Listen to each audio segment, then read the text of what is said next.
Bonjour, c'est de nouveau moi. On va voir aujourd'hui comment préparer votre raccordement sur votre terrain privé. Si vous aimez faire des trous, ça va vous plaire.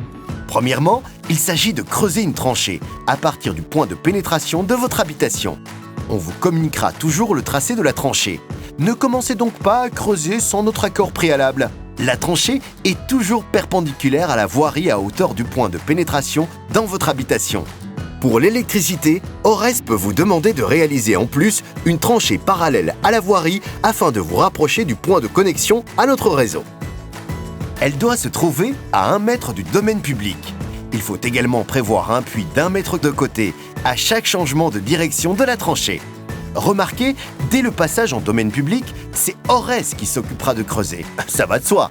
Elle doit faire minimum 30 cm de large et être profonde d'au moins 80 cm en ce qui concerne les raccordements électricité et gaz.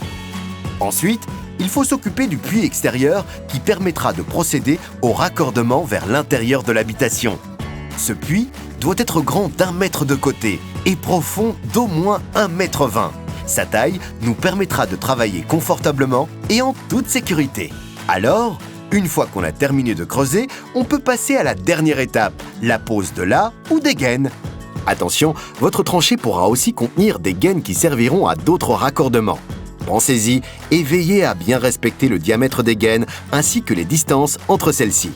Les gaines posées pour les raccordements Ores seront annelées avec une paroi intérieure lisse et un tire-fil incorporé. Vous pourrez vous les procurer auprès d'un marchand de matériaux. Attention, un seul raccordement par gaine. Posez-la ou les gaines en évitant les angles droits et obturez-en les extrémités jusqu'au jour du raccordement. Une fois là où les gaines posées et obturées de part et d'autre, vous pouvez remblayer. Commencez par 20 cm de sable ou de terre exempt de cailloux au-dessus de la gaine pour la préserver. Et n'oubliez pas de placer une bande de protection gaz. Ensuite, vous pouvez combler le reste avec de la terre de remblai. Attention de ne pas remblayer le puits devant la façade. Et voilà, vous avez bien bossé. Le raccordement devrait se passer comme sur des roulettes. Pour toute question, n'hésitez pas à contacter votre conseiller clientèle ou rendez-vous sur notre site ores.be. On se revoit au prochain épisode. À bientôt.